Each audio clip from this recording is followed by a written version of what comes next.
আমি সুপর্ণা আবারও ফিরে আসলাম আপনাদের মাঝে। আজ যা হোক গল্পের পরবর্তী পর্ব নিয়ে। তো চলুন গল্পে ফিরে যাই।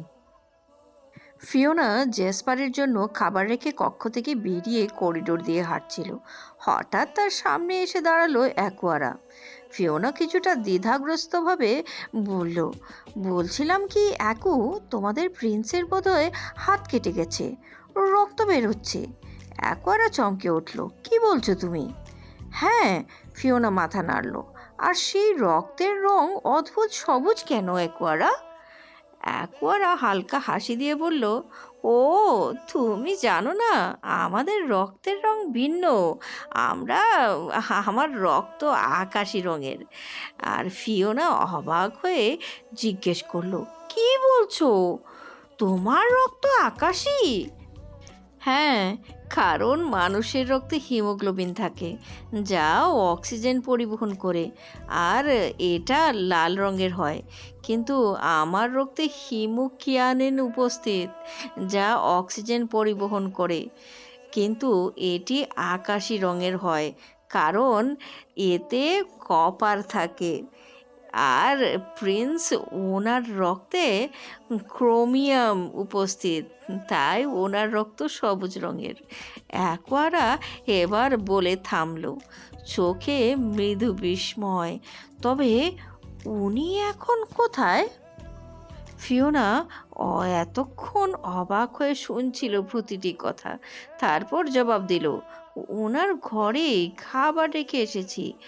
আমার মনে হয় ওনার হাতে মলম লাগানো দরকার, ফিওনা বলল কিছুটা উদ্বেগের সাথে।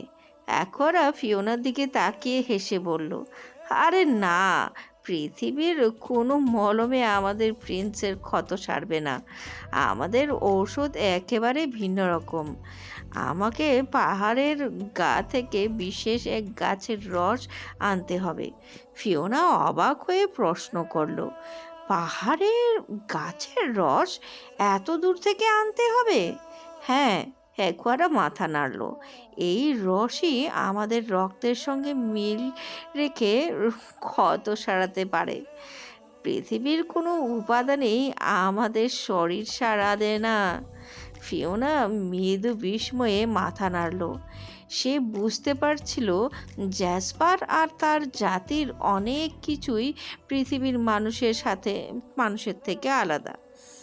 আচ্ছা, ঠিক আছে, যাও। এটা বলেই ফিওনা নিজের ঘরে চলে যায় বিশ্রাম নিতে। অ্যাকোয়ারা চলে যায় সেই বিশেষ রস আনতে। অবশেষে খুঁজে পায় সেটা দিয়ে এই এক ধরনের মলম তৈরি করে একটা বাটিতে করে ফিওনার রুমের দিকে যায়।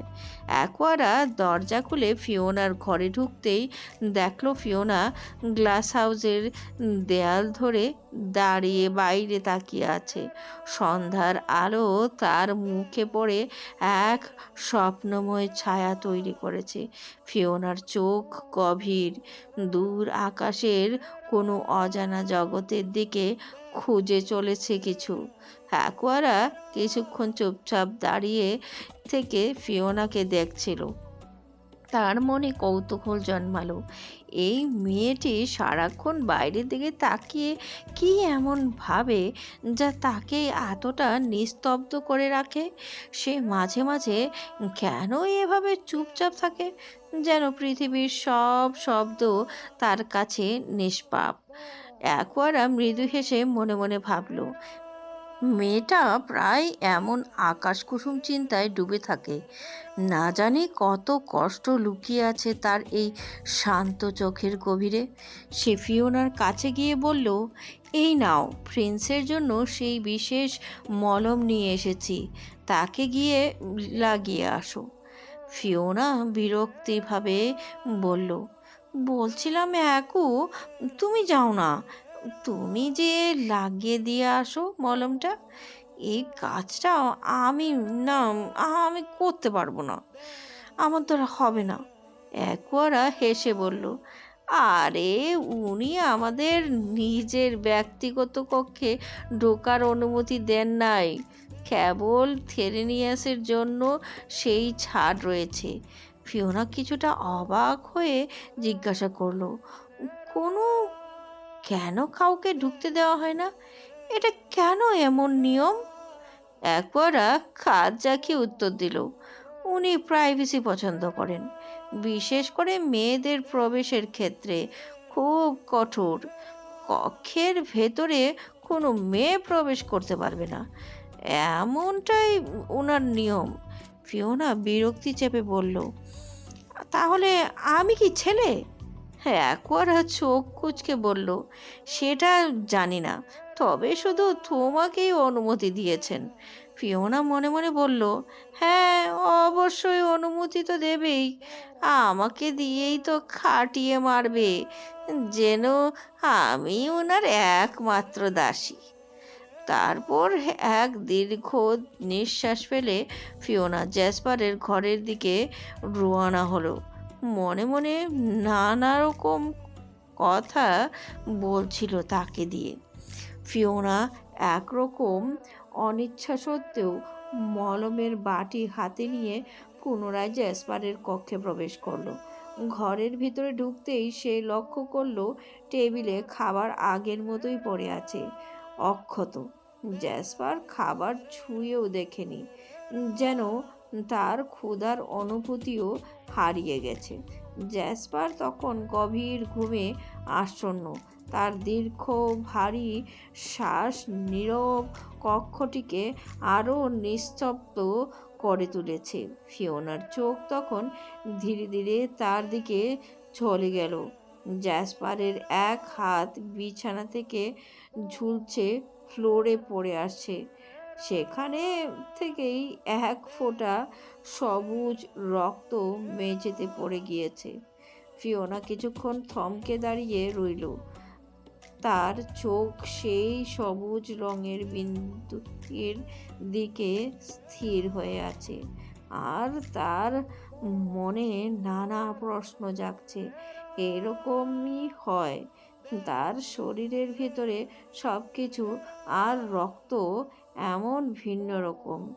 সে ধীরে ধীরে বিছানার কাছে বসে কিছু নিচু হয়ে জ্যাসপারের হাতে মলম লাগাতে শুরু করলো। যতই তাকে স্পর্শ করছিল ততই তার মধ্যে এক অদ্ভুত অনুভূতির স্রোত খেলে যাচ্ছিল। জ্যাসপারের ঘুমে থাকলেও তার মুখের প্রশান্তি আর শক্তিতে ফিওনা মনকে এক আকর্ষণে আবদ্ধ করে ফেলেছে।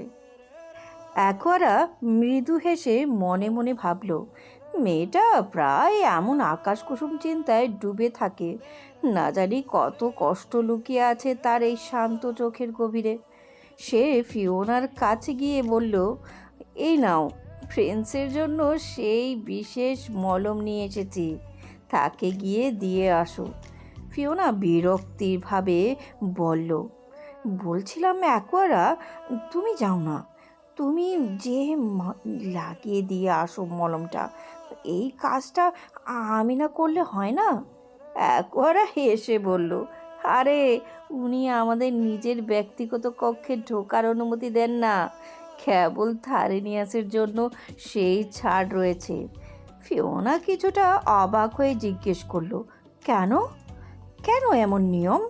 অ্যাকোয়ারা কাজ জাগিয়ে উত্তর দিল, উনি প্রাইভেসি পছন্দ করেন, বিশেষ করে মেয়েদের প্রবেশের ক্ষেত্রে খুব কঠোর।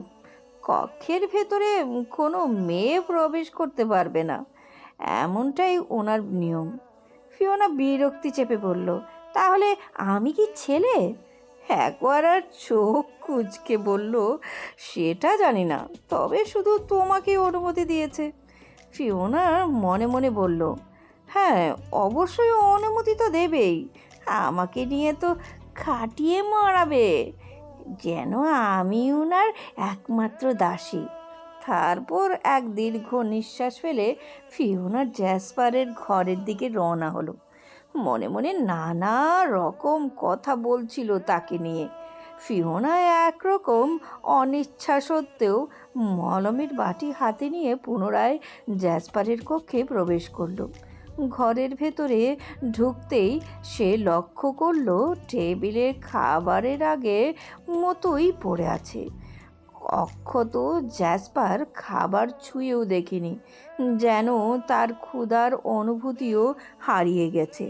জ্যাসপার তখন গভীর ঘুমে আচ্ছন্ন, তার দীর্ঘ ভারী শ্বাস নীরব কক্ষটিকে আরও নিঃশব্দ করে তুলেছে। ফিওনার চোখ তখন ধীরে ধীরে তার দিকে চলে গেল। জ্যাসপারের এক হাত বিছানা থেকে ঝুলে ফ্লোরে পড়ে আছে, সেখান থেকে এক ফোঁটা সবুজ রক্ত মেঝেতে পড়ে গিয়েছে। ফিওনা কিছুক্ষণ থমকে দাঁড়িয়ে রইল, তার চোখ সেই সবুজ রঙের বিন্দুটির দিকে স্থির হয়ে আছে, আর তার মনে নানা প্রশ্ন জাগছে। এইরকমও হয়? তার শরীরের ভিতরে সব কিছু, তার রক্ত এমন ভিন্ন রকম কেন? সে ধীরে ধীরে বিছানার কাছে বসে নিচু হয়ে জ্যাসপারের হাতে মলম লাগাতে শুরু করলো। যতই তাকে স্পর্শ করছিল, ততই তার মধ্যে এক অদ্ভুত অনুভূতির স্রোত খেলে যাচ্ছিল। জ্যাসপার ঘুমে থাকলেও তার মুখের প্রশান্তি আর শক্তি ফিওনার মনকে এক আকর্ষণে আবদ্ধ করে ফেলেছে। ফিওনা মনোযোগ দিয়ে ধীরে ধীরে জ্যাসপারের হাতে মলম লাগাচ্ছিল, যাতে তার ক্ষত সঠিকভাবে সেরে ওঠে। হঠাৎ সে অনুভব করল তার আঙুলের নিচে এক নড়াচড়া। ঠিক তখনই জ্যাসপারের চোখ দুটো ধীরে ধীরে খুলে গেল। ফিওনার হাতের মধ্যে তার হাতটি দেখে জ্যাসপার তৎক্ষণাৎ ধপ করে শোয়া থেকে উঠে বসল। ফিওনা অবাক হয়ে তাকিয়ে রইল তার দিকে। তার বুকের মধ্যে অজানা এক শীতল স্রোত বয়ে গেল। তার চোখে অল্প আতঙ্কের ছায়া পড়ল। সে একটু পিছিয়ে বসল। জ্যাসপারের তীক্ষ্ণ রহস্যময় চোখ দুটি সরাসরি তার দিকে তাকিয়ে রইল, তার মধ্যে লুকানো সব গোপন কথা বুঝে নিচ্ছে। জ্যাসপার কিছুক্ষণ ফিওনার দিকে চুপচাপ তাকিয়ে থেকে মৃদু স্বরে বলল, তুমি এখানে কি করছো? ফিওনা একটু চাপা কণ্ঠে বলল, আপনার হাতে মলম লাগাচ্ছিলাম, আপনার হাত দিয়ে রক্ত পড়ছিল। জ্যাসপার একটু নরম হলো, কিন্তু তার চোখ একটা গভীর প্রশ্নের ছোঁয়া ফুটে উঠল। ধীরে ধীরে সে তার হাতের দিকে তাকিয়ে বলল, এসব কাটাছেঁড়া নিতান্তই তুচ্ছ জিনিস। ফিওনা কিছু না বলে চুপচাপ বসে রইল, কিন্তু তার হৃদস্পন্দন দ্রুত থেকে দ্রুততর হয়ে চলছিল। তার মুখে কোনো কথা আসছিল না, শুধু জ্যাসপারের চোখে গভীরভাবে চেয়ে রইল। পুনরায় ফিওনা ধীরে ধীরে একদম সযত্নে জ্যাসপারের হাতে মলম লাগাচ্ছিল। তারপর সে হালকা করে তার ক্ষতস্থানে ব্যান্ডেজ বেঁধে দিল। জ্যাসপার নিঃশব্দে তার দিকে তাকিয়ে রইল। তার চোখে এক শান্ত অথচ গভীর বিস্ময় ফুটে উঠেছে, এমনকি তার মুখে সামান্য মৃদু প্রশান্তির ছোঁয়া ছিল। এই প্রথমবার, জীবনে প্রথমবার জ্যাসপার অনুভব করল কেউ তার এভাবে যত্ন নিচ্ছে। ভেনাসের যুদ্ধের ময়দানে কিংবা কোনো দুর্ঘটনায় আহত হলে সে নিজের ক্ষত নিয়ে কখনো ভাবেনি। তার জন্য ওষুধ, মলম এসব সব কিছুই ছিল বাহুল্য, অপ্রয়োজনীয়।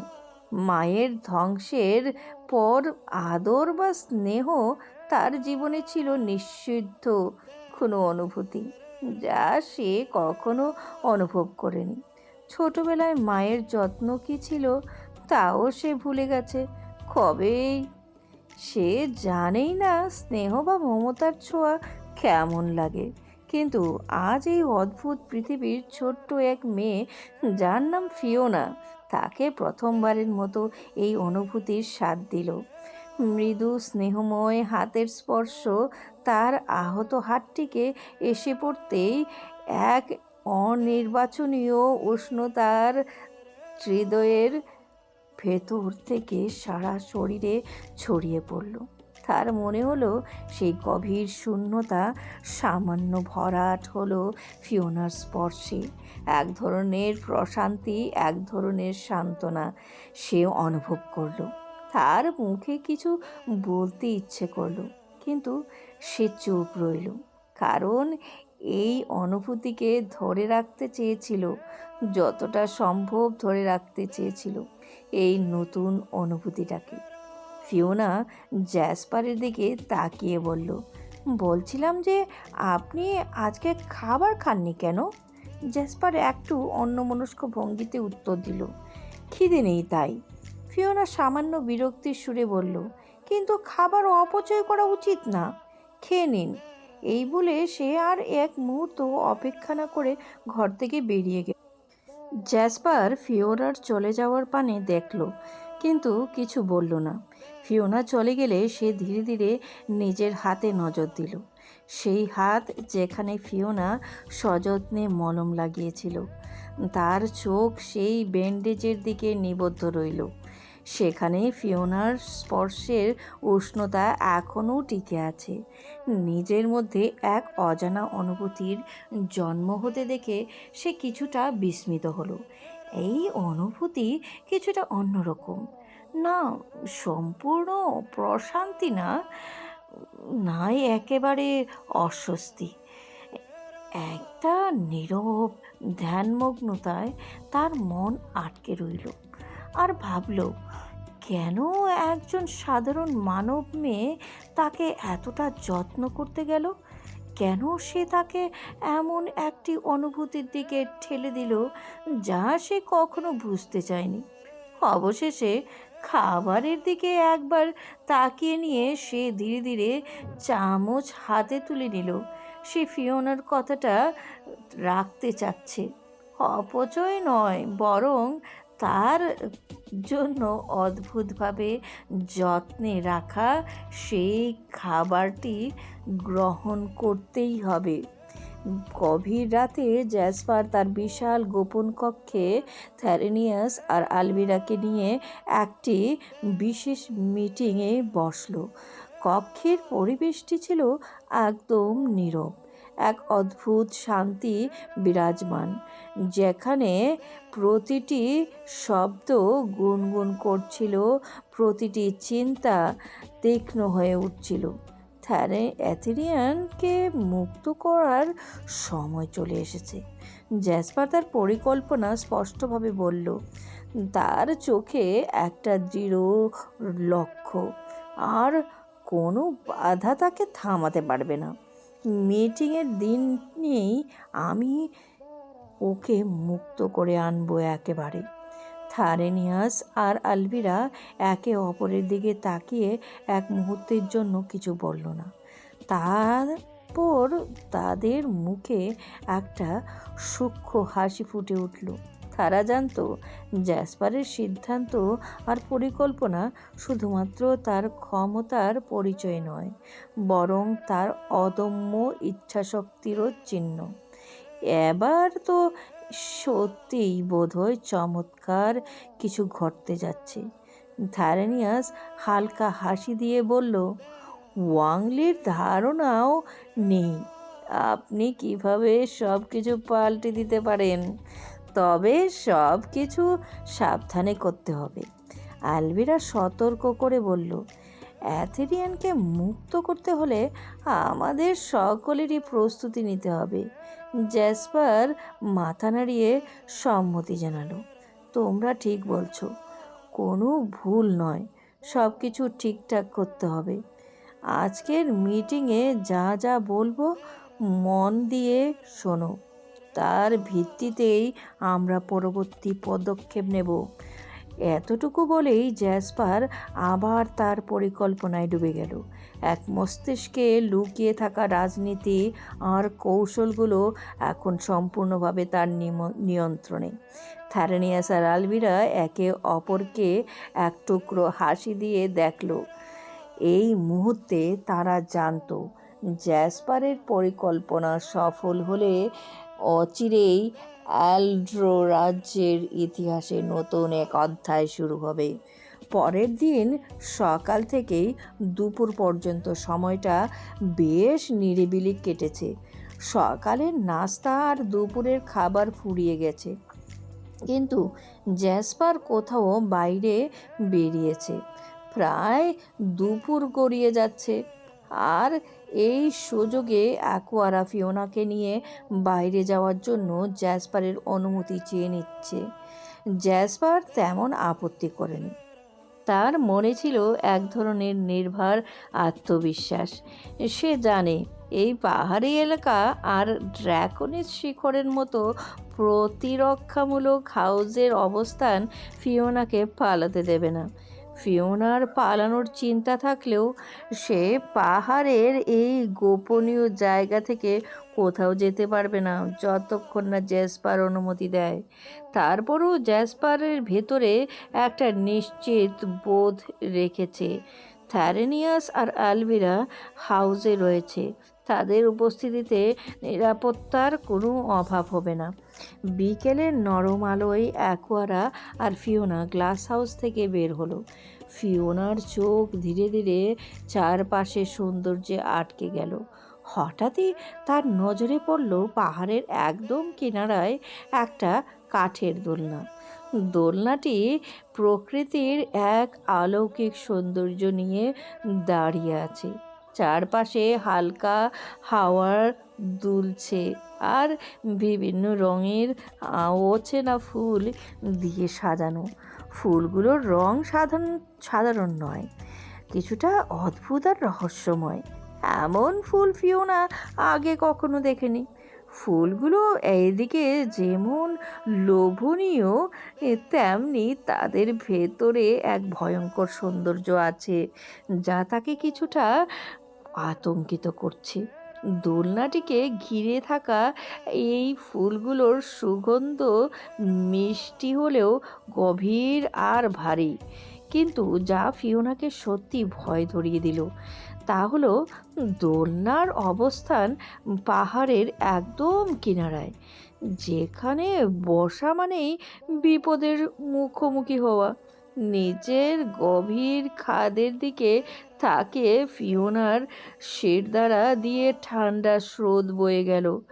যদি দোলনাটি ছিঁড়ে যায় কিংবা ভারসাম্য হারিয়ে ফেলে, তাহলে নিঃসন্দেহে তার পতন অবধারিত। অ্যাকোয়ারা ফিওনার ভয় বুঝে একটু হেসে বলল, এই দোলনায় বসা নিরাপদ, কি চিন্তা করো না, এটা আমাদের নিয়ন্ত্রিত ভাবে তৈরি, তাই কোনো সমস্যা নেই। তুমি যদি একটু সাহস করে বসতে পারো তবে এই দোলনায় বসে পাহাড় আর আকাশের সৌন্দর্য উপভোগ করতে পারবে। ফিওনা কিছুটা দ্বিধাগ্রস্ত হয়ে বলল, সত্যিই কি নিরাপদ? এত উঁচুতে এমন দোলনায় বসতে আমার মনে হয়। অ্যাকোয়ারা তার হাত ধরে আশ্বস্ত করলো, ভয় পেও না, আমি তো আছি, তাই না?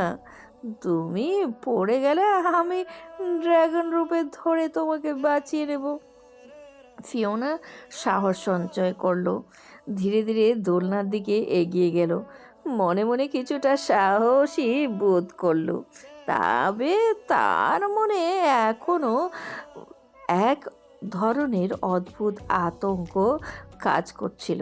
অ্যাকোয়ারা প্রথমেই নিজেকে দোলনায় বসে পড়ে, তারপর দোল খেতে খেতে শুরু করে। ফিওনা পেছন থেকে তার আনন্দ উপভোগ করছে। মাঝে মাঝে সে নিজেই হাত দিয়ে ঠেলে দিল দোলনাটা, নতুন গতিতে যোগ করছে দোলনা। হালকা হাওয়ায় অ্যাকোয়ারা দোলনার প্রতি দোলায় মুক্তির স্বাদ পাচ্ছে, আর ফিওনা মুগ্ধ হয়ে তার হাসি দেখে যাচ্ছে। অনেকক্ষণ পর অ্যাকোয়ারা ফিওনার দিকে ফিরে মুচকি হেসে বলল, এবার তোমার পালা ফিউ। ফিওনা কিছুটা দ্বিধা নিয়ে অ্যাকোয়ারার বাড়ানো হাত ধরে দোলনার দিকে এগিয়ে গেল। ধীরে ধীরে দোলনায় বসলো, চারপাশের দড়িগুলো শক্ত করে ধরে নিল যাতে করে কোনোভাবেই হাত ফসকে না যায়। প্রথমেই অ্যাকোয়ারা দোলনায় একবার হালকা দোল দেয়। ফিওনা ভয়ে চোখ মুখ শক্ত করে বন্ধ করে ফেলে। দোলনার প্রথম দোলের সাথে ফিওনার হৃদয়ের থুকপুকানি আরও বেড়ে গেল। সে চোখ খুলে চারপাশে উঁচু পাহাড়, নীল আকাশ আর সবুজ গাছপালার সৌন্দর্য উপভোগ করার চেষ্টা করলো। কিন্তু মনের ভেতর সেই ভয়টা কখনো কাটে না। অ্যাকোয়ারা একটু হাসি চাপা দিয়ে বলল, ফিওনা, চোখ খুলো, দেখো এই দৃশ্য দেখতে কতটা সুন্দর, অথচ এই উষ্ণতা থেকে দেখা, এই উচ্চতা থেকে দেখা সৌন্দর্য কজন দেখতে পায়? তুমি তো ভাগ্যবান। ধীরে ধীরে ফিওনা সাহস করে এক চোখ খুলে তাকালো।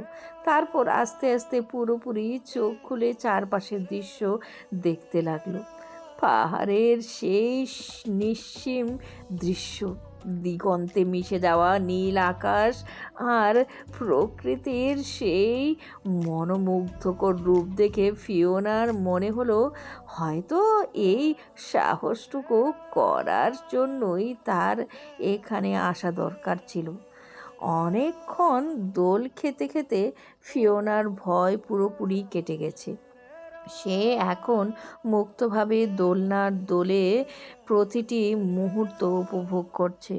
বাতাসের সাথে নিজের চুলের খেলা আর চোখের সামনে পাহাড় আর আকাশের অপরূপ দৃশ্য দেখে সে মুগ্ধ।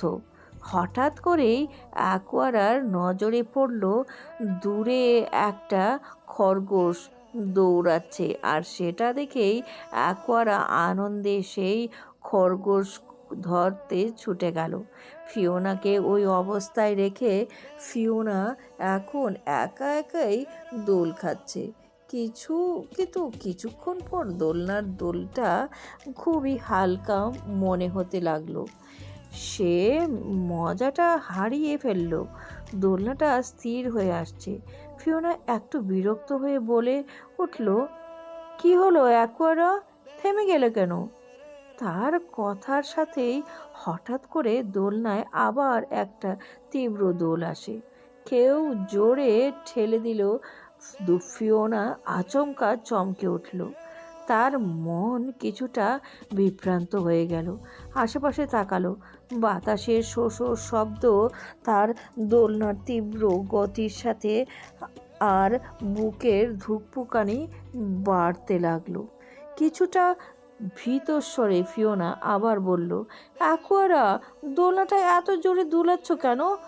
কোনো উত্তর না পেয়ে ফিওনার মনে একটা অদ্ভুত শীতল ভয় কাজ করতে লাগলো। হঠাৎ উপলব্ধি করলো ফিওনা নাকে একটানা সেই পরিচিত পারফিউমের ঘ্রাণ এসে ধাক্কা দিতে লাগলো। জ্যাসপারের পারফিউম। প্রথমে সে ভাবল হয়তো ভুল হচ্ছে, কিন্তু গন্ধটা এতটাই স্পষ্ট ছিল যে সে আর উপেক্ষা করতে পারল না।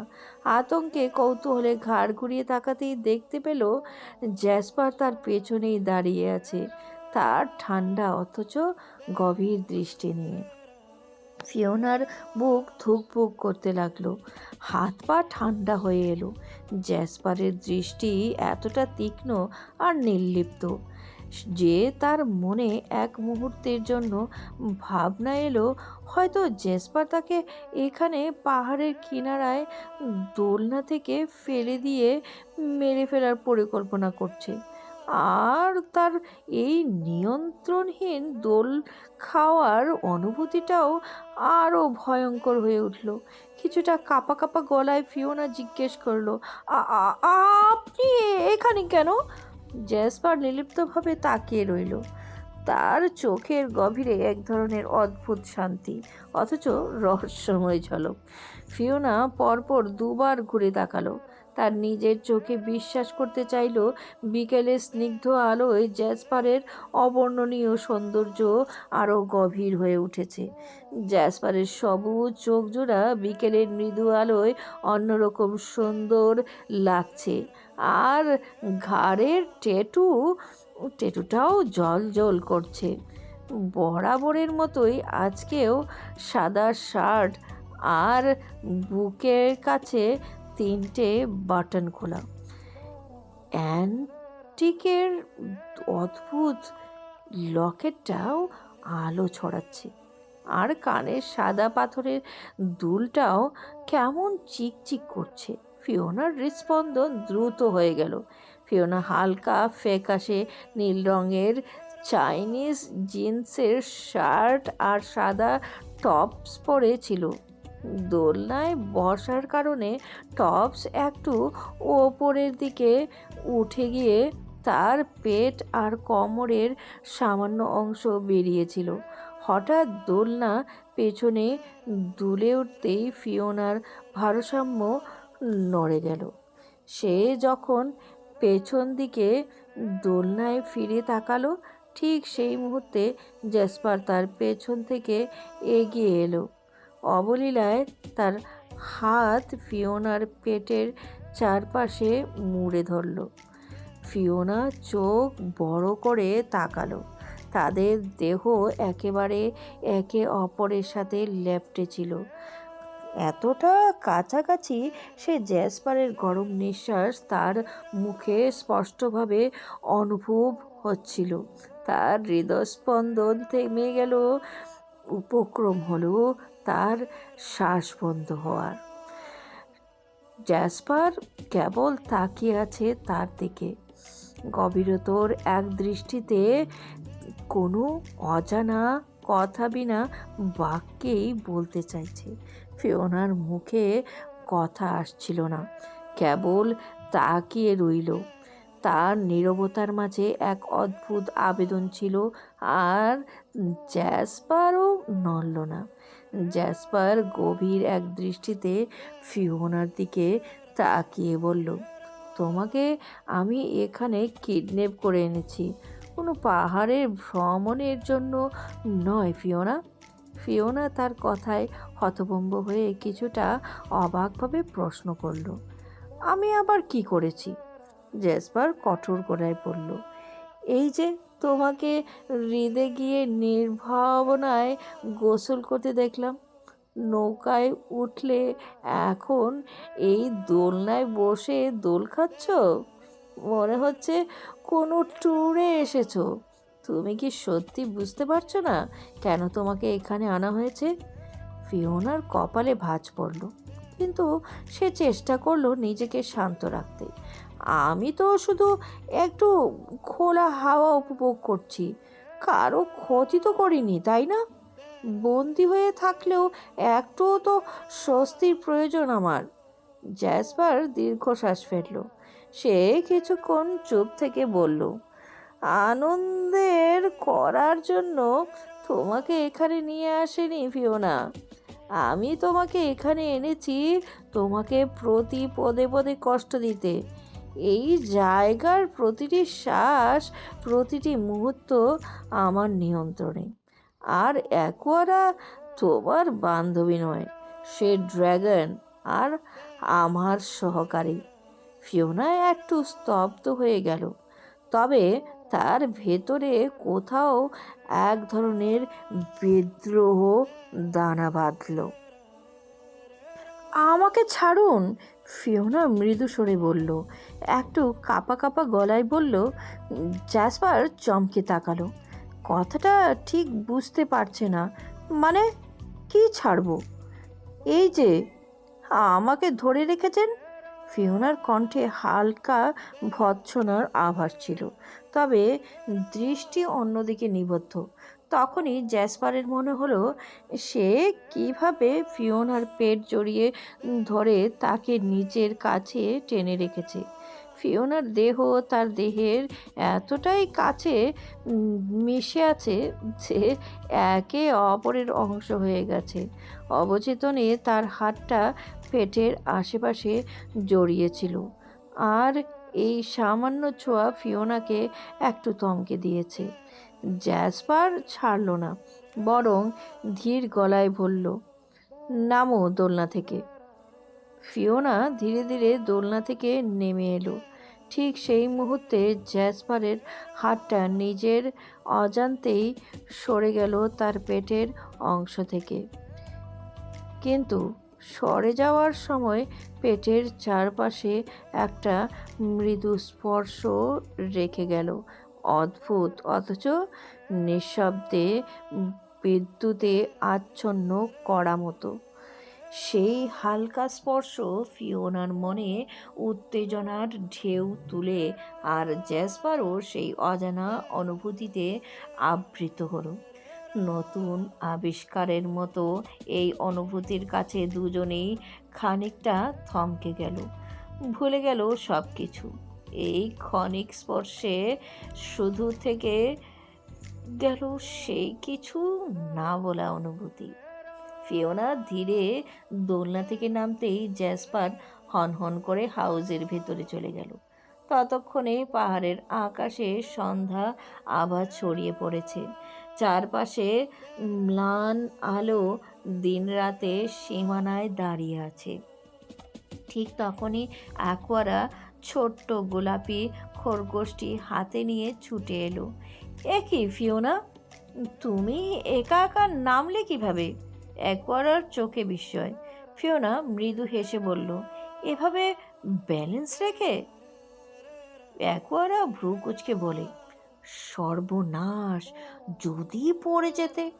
তারপর খরগোশটি দেখিয়ে বলল, এইটা কি তোমার হাতে? ফিওনা বিস্ময়ে তাকালো খরগোশটির দিকে। অ্যাকোয়ারা আনন্দিত ভঙ্গিতে, দেখো দেখো তো, দেখো কি সুন্দর না খরগোশটা। ফিওনা অবাক হয়ে, ওমা, গোলাপি রঙের খরগোশ! আগে তো কখনো এমন খরগোশ দেখিনি। অ্যাকোয়ারা মাথা নাড়িয়ে বলল, এটা এই পাহাড়ের খরগোশ, ওরা বেশ বিরল। ফিওনা খুশি হয়ে বলল, ভালোই করেছো অ্যাকু, এটাকে নিয়ে একটু সময় কাটানো যাবে। খরগোশের গোলাপি পশমে স্নিগ্ধ সন্ধ্যার আলো মিশে যেতেই পাহাড়ের পরিবেশ আরও মোহনীয় হয়ে উঠল।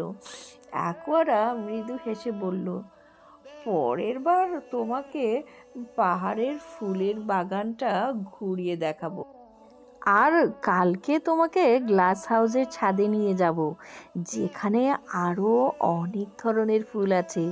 ফিওনার চোখে উচ্ছ্বাসের ঝিলিক ফুটে উঠল। সত্যি বলছো? হ্যাঁ সত্যি, অ্যাকোয়ারা ফিওনাকে আশ্বস্ত করে বলল। প্রিন্সের অনুমতি নিয়ে কাল আমরা ছাদে উঠব। ফিওনা কৌতূহলী হয়ে জিজ্ঞেস করলো, আচ্ছা, তাহলে ছাদের ফুল গাছগুলোর যত্ন কে নেয়? একবারা হেসে বলল, আরে, ওগুলো যত্ন করতে হয় না, তারাই এমনিতেই সবসময় তাজা আর সুন্দর থাকে। প্রকৃতি তাদের যত্ন নিচ্ছে। অবাক হয়ে ফিওনা ভাবল, এই পাহাড়ের ফুলগুলো কি তবে কোনো জাদুকরী শক্তির উপকারী?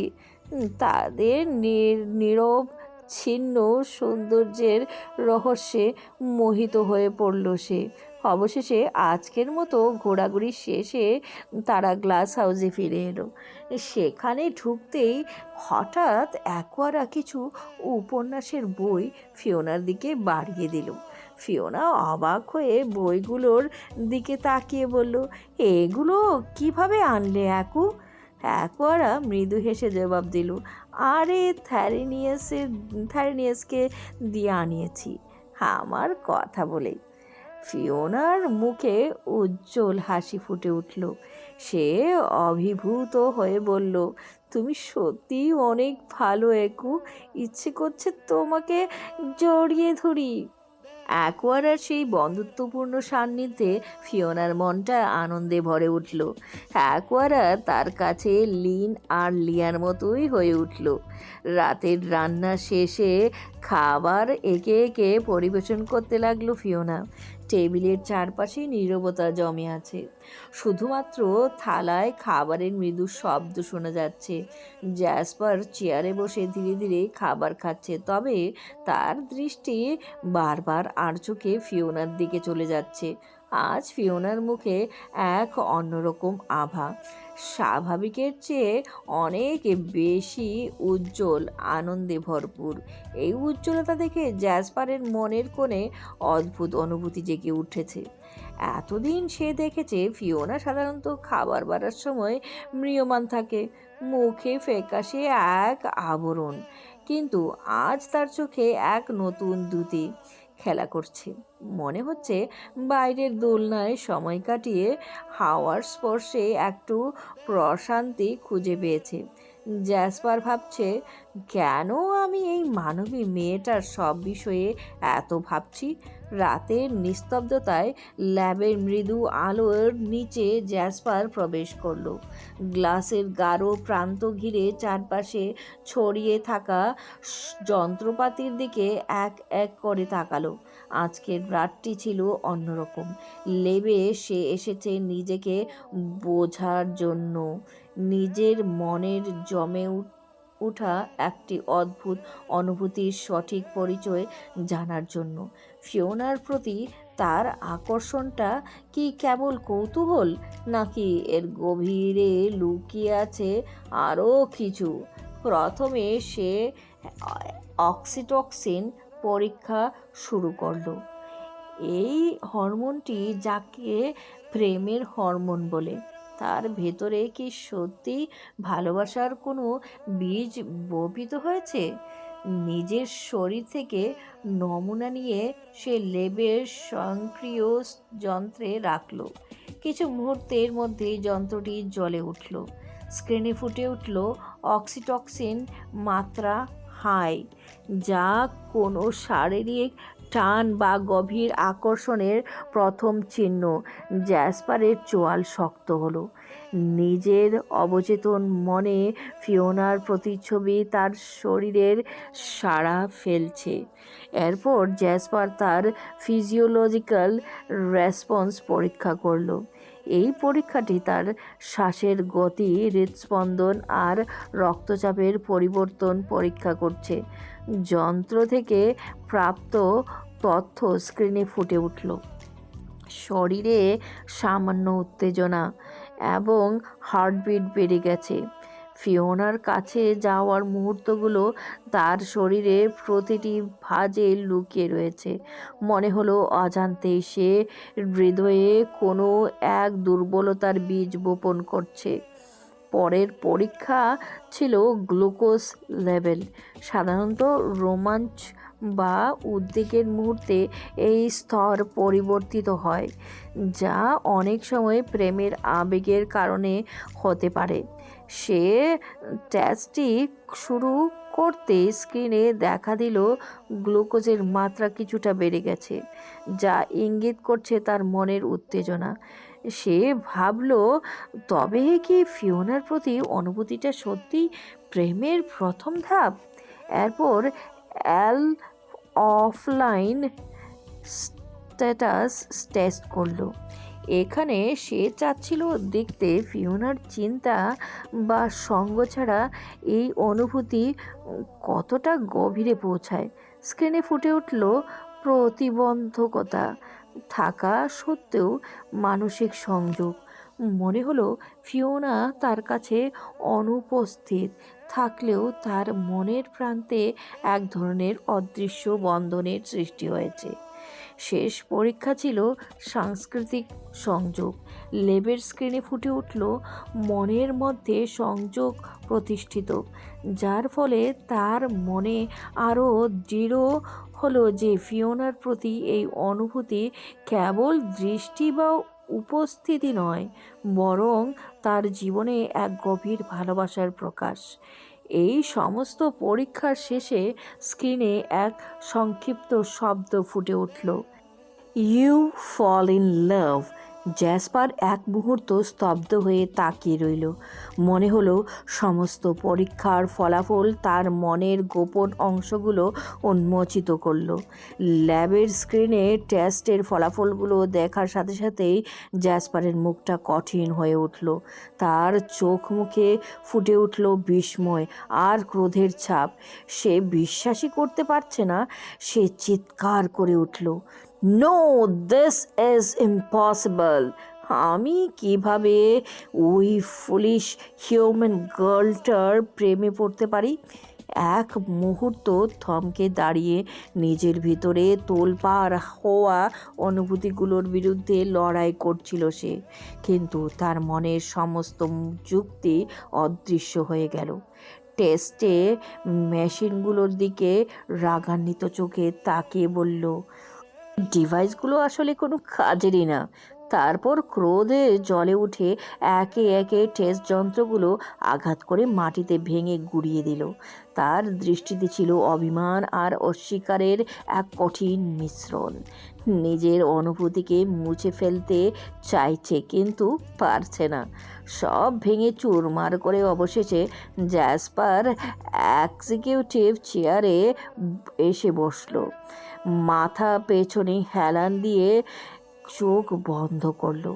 এক মুহূর্তের জন্য নিজের ভেতরে জমে থাকা রাগের আগুনটাকে কিছুটা নিয়ন্ত্রণে আনতে চায়, কিন্তু চোখ বন্ধ করতেই তার মনে ভেসে উঠল ফিওনার উজ্জ্বল হাসি, যত্ন নিয়ে তার হাতে মলম লাগানো দৃশ্য, আর সেই কোমল স্পর্শ যা তাকে ছুঁয়ে যায়। মনে পড়ল সেই মিষ্টি চুম্বন, যে চুম্বন তার হৃদয়ের গভীরে এক কোমল স্পন্দন সৃষ্টি করেছিল। জ্যাসপারের মনের তীব্র রাগ ধীরে ধীরে গলে যেতে লাগলো। অনুভব করলো এক অজানা শীতলতা। ফিওনার স্মৃতিগুলো তাকে শান্ত করতে চাইছে। এক গভীর নিঃশ্বাস ফেলে নিজের সত্তাকে তিরস্কার করে বিড়বিড় করে বলল, জ্যাসপার অরিজিন, ড্র্যাগন প্রিন্স, নিজের ধ্বংস নিজেই ডেকে আনলে। এই মুহূর্তে তার ভেতরে দ্বন্দ্বের স্রোত বয়ে গেল। একদিকে তার অহংকার, অন্যদিকে ফিওনার প্রতি গোপন সেই আবেগ যা তাকে ধীরে ধীরে আবদ্ধ করছে। তার সমস্ত শক্তি শিথিল করে দিয়ে নিঃশব্দে তার মনের গভীরে প্রবেশ করেছে। সারা রাত লেবেই কাটানোর পর সকালে জ্যাসপার বাড়ি ফিরে আসলো। তার সারা শরীর ক্লান্ত, মন ভারাক্রান্ত, কিন্তু যখন সে হাউসে প্রবেশ করলো তার চোখে পড়ল এক অদ্ভুত দৃশ্য। কিচেনে সবার আগে ফিওনা আর অ্যাকোয়ারা ব্যস্ত ছিল, কিন্তু হঠাৎ এক গোলাপি খরগোশ ছুটে এসে দাঁড়ালো জ্যাসপারের পায়ের কাছে। এটা কোনো অদৃশ্য শক্তি ছিল যা ফিওনার দিকে তাকে টেনে আনছে। ফিওনা দ্রুত কিচেন থেকে বেরিয়ে এসে খরগোশটা ধরতে চাইল। সে তাড়াতাড়ি এগিয়ে গিয়ে জ্যাসপারের পায়ের কাছ থেকে খরগোশটা তুলে নিল, কিন্তু এই সময়েই তার চোখগুলো অদ্ভুতভাবে জ্যাসপারের দিকে উঠে গেল। চোখে এক গভীর চুপচাপ ভাব, এক অপ্রকাশিত ভাব ছিল যা দেখে জ্যাসপার বুঝতে পারল কিছু একটা ঘটছে। ফিওনা খরগোশটা কোলে নিয়ে দাঁড়িয়ে থাকলো, চোখে চোখ রাখলো। তার প্রশান্ত মুখে উপর কিছু অব্যক্ত কথা ছিল। সে নিজে বুঝতে পারছে এই মুহূর্তে তাদের মধ্যে কিছু পরিবর্তন হচ্ছে, যা তাদের সম্পর্ককে এক নতুন দিশা দেখাতে চাইছে। ফিওনা কিছুক্ষণ স্তব্ধ হয়ে দাঁড়িয়ে রইল। তার চোখে ধরা পড়ে জ্যাসপারের মুখের গম্ভীরতা। জ্যাসপার কিছু না বলে তীক্ষ্ণ চোখে একবার তাকিয়ে হন হন করে সিঁড়ি বেয়ে উপরের দিকে চলে গেল। ফিওনা ধীরে ধীরে খরগোশটাকে নিজের কোলে নিল, তার কোমল হাত দিয়ে তাকে সামলে কিচেনের দিকে হাঁটা দিল। চোখের কোণে এক মৃদু হাসি ফুটে উঠল। খরগোশটাকে আদর করে বলল, পিঙ্কি, তুমি আর কাউকে পেলে না? ওই দানবটার পায়ের কাছেই যেতে হলো। আমি না থাকলে কতক্ষণে তোমাকে হা করে আগুন ছুঁড়ে ভস্ম করে দিত। খরগোশটা তার কথার অর্থ না বুঝলেও ফিওনার কোলের উষ্ণতায় একরকম নিশ্চিন্ত হয়ে ওর দিকে বড় বড় চোখে চেয়ে থাকলো।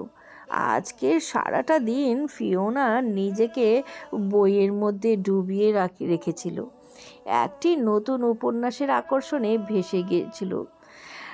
খরগোশটি তার পাশে ছিল সারাক্ষণ, নীরব আর আদর প্রিয়, সবসময় তার সঙ্গী হয়ে থাকলো। তবে হঠাৎ করেই দরজা খোলার মৃদু শব্দ শুনতে পায় ফিওনা। একবার ফিওনার কক্ষে আসে খরগোশটার অবস্থা দেখতে। খরগোশটি দরজার পাশে ঘুরঘুর করছিল, তার চোখে কিছুটা আতঙ্ক ছিল। কিছু ঘটতেই চলছে।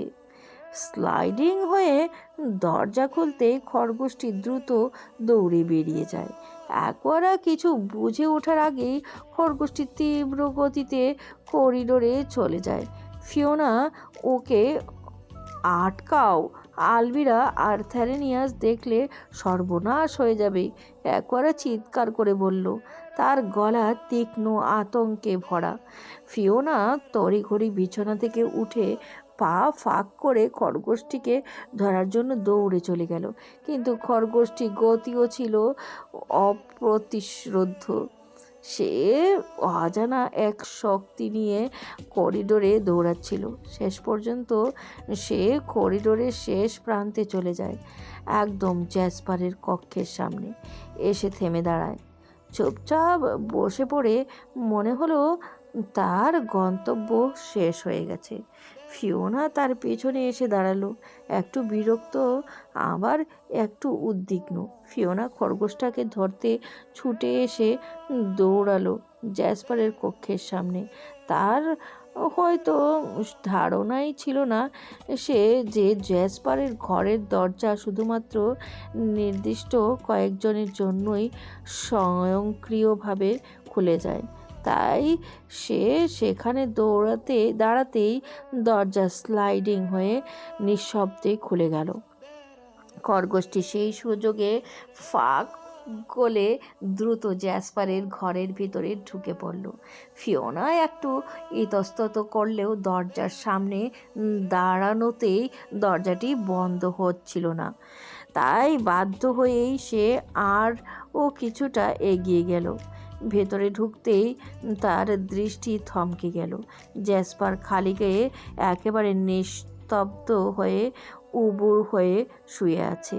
তার শক্তিশালী কাঁধ আর পেশিগুলো আবছা আলোয় স্পষ্ট হয়ে ফুটে উঠেছে। ফিওনার মনে কিছুটা অস্থির হলো, কিন্তু সে দ্রুতই নিজেকে সামনে নিল। ফিওনা আস্তে আস্তে জ্যাসপারের ঘরে ঢুকলো। তবে এই পণ্ডিত খরগোশটা আরেক কাণ্ড করলো।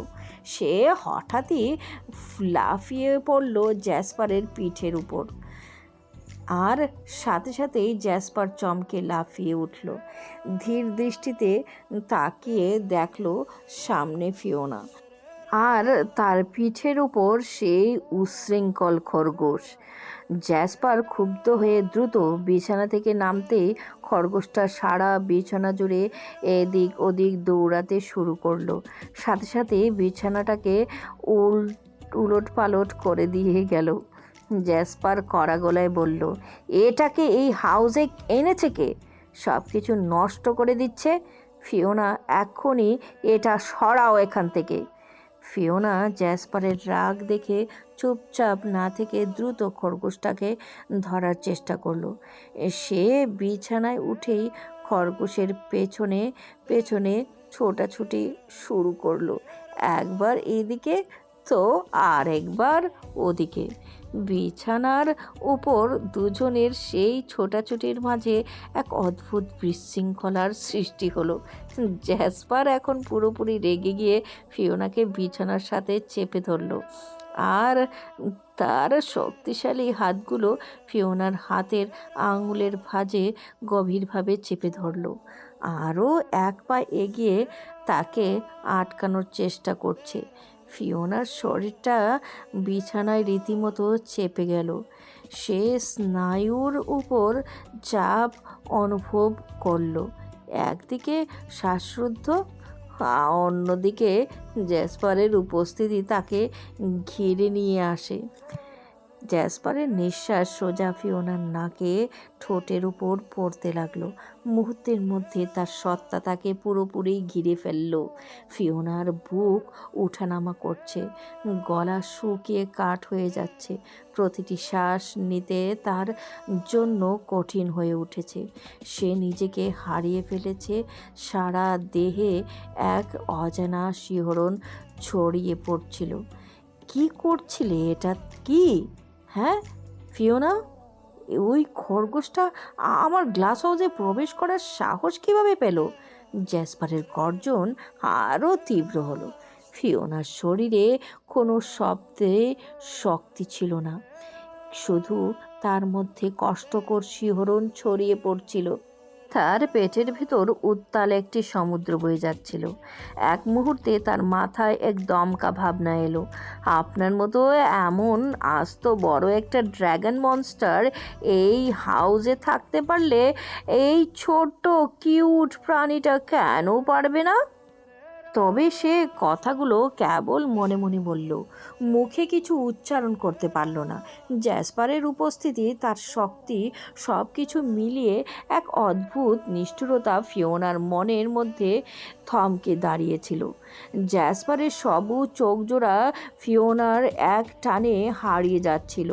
চোখ দুটি ছিল গভীর, কোনো সাগরও যেখানে ডুবে দিলে আর কখনো ফিরিয়ে আনা সম্ভব হতো না।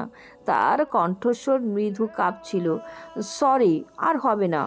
আমি পিঙ্কিকে খাঁচায় আটকে রাখবো। ও আর আপনাকে বিরক্ত করবে না। ফিওনার ঠোঁটের কোণগুলো অল্প একটু কাঁপছিল। কথাগুলো বলার সময় তার ভিতর থেকে কোনো এক অচেনা অনুভূতি উঠে এসছিল।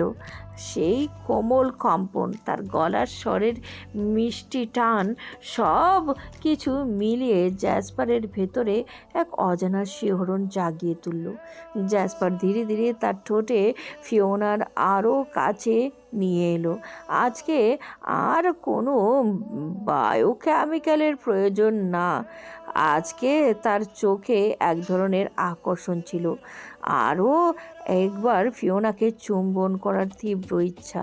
তবে কিছু একটা তাকে থামিয়ে দিয়েছিল। আজ তার অনুভূতিতে কিছুটা অস্থিরতা ছিল, কিছুটা বাধা ছিল। ফিওনার অবস্থা যে এতটা দুর্বল হয়ে গেছে তা সে বুঝতে পারছিল। তার ঠোঁট প্রায় ফিওনার ঠোঁটের সাথে ছুঁই ছুঁই করছিল।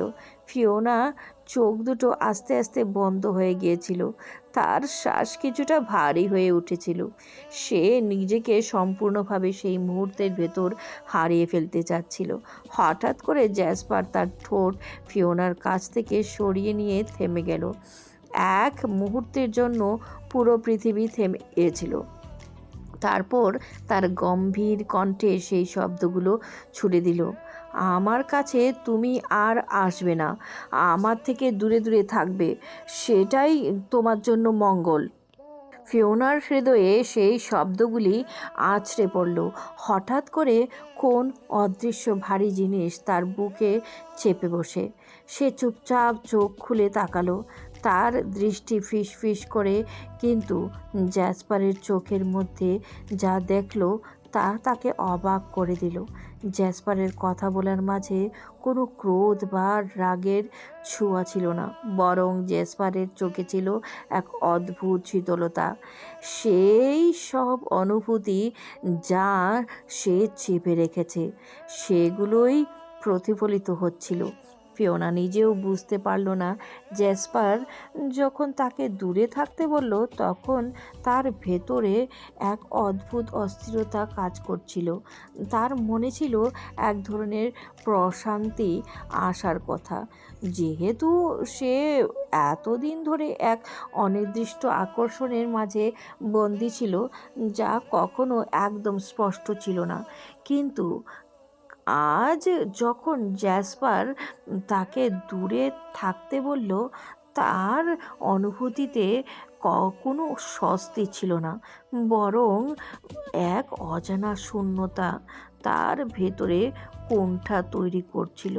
তার মনে একটি অবর্ণনীয় যন্ত্রণায় ডুবে যাচ্ছিল, এমন এক যন্ত্রণা যা সে শুধু অনুভব করছিল কিন্তু প্রকাশ করতে পারছিল না। জ্যাসপার ফিওনার হাতে ভাঁজ থেকে নিজের হাতে বাঁধন সরালো। ধীরে ধীরে সে ফিওনার উপর থেকে উঠে পড়ল। ফিওনার শরীর ক্ষণেই অবশ হয়ে গিয়েছিল, মাথা ঘুরছিল, গা কিছুটা ঝিমিয়ে পড়ছিল। তার শক্তি, তার অস্থিরতা সব কিছু এক মুহূর্তে স্থির হয়ে গিয়েছিল। কিন্তু তারপর একটু একটু করে সে নিজেকে সামলে উঠে দাঁড়ালো। জ্যাসপার এখনও তার দিকে না তাকিয়ে অন্যদিকে ফিরে ছিল।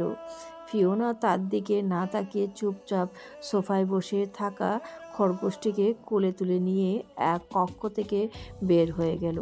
তার পায়ের আওয়াজ মিলিয়ে যাওয়ার সাথে সাথেই ঘরটা নিঃশব্দ হয়ে গেল। জ্যাসপার ধীরে ধীরে তার দৃষ্টি দরজার দিকে ফেরালো।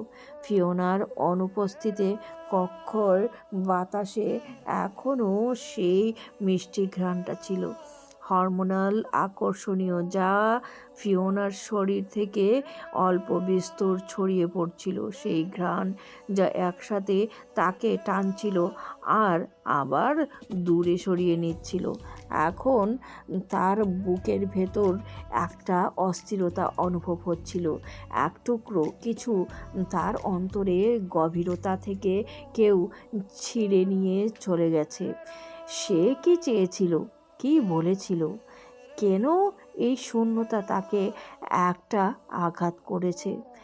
এক অজানা অনুভূতির মধ্যে তলিয়ে যাচ্ছিল জ্যাসপার, যা তার নিয়ন্ত্রণের বাইরে চলে যাচ্ছিল। জ্যাসপার এক দীর্ঘশ্বাস ফেলে তার মনের গভীরে গুমোট এক অনুভূতি ঘুরপাক খাচ্ছিল। সে নিজেকে শান্ত করার চেষ্টা করছিল, কিন্তু তারপরও এক অদৃশ্য চাপ তার বুকের ভেতর জমে উঠেছিল। তার চোখ দুটি কিছু খুঁজছিল, তবে সে জানত সে যা খুঁজছে তা সম্ভব নয়। মনে মনে বিড়বিড় করল, আমাকে ফিওনার কাছ থেকে দূরে থাকতেই হবে। কথাগুলো নিজের উপর এক কঠোর নিয়ম চাপানোর মতো, তবে তার প্রতিটি অক্ষরে ছিল এক অজানা দ্বন্দ্ব। আমার ভেতরে লাভ হরমোন তৈরি হওয়ার উৎস একমাত্র এই মেয়ে। ওর থেকে দূরে থাকলেই সব আগের মতো হয়ে যাবে। এই কথা বলার সময় তার চোখে এক অদ্ভুত তীব্রতা ছিল। সে নিজের অন্তর্দ্বন্দ্বকে চিরকাল চুপচাপ লুকিয়ে রাখতে চাচ্ছে। জ্যাসপার মাথা তুলে ধীরে ধীরে তার চারপাশে তাকালো, নিজের ভেতরের গহীনতাগুলিকে খুঁজে বের করার চেষ্টা করল। এই পৃথিবীতে তার আসার লক্ষ্য ছিল অতি বিশেষ, অ্যাথেরিয়ান আর একটি গোপন মিশন।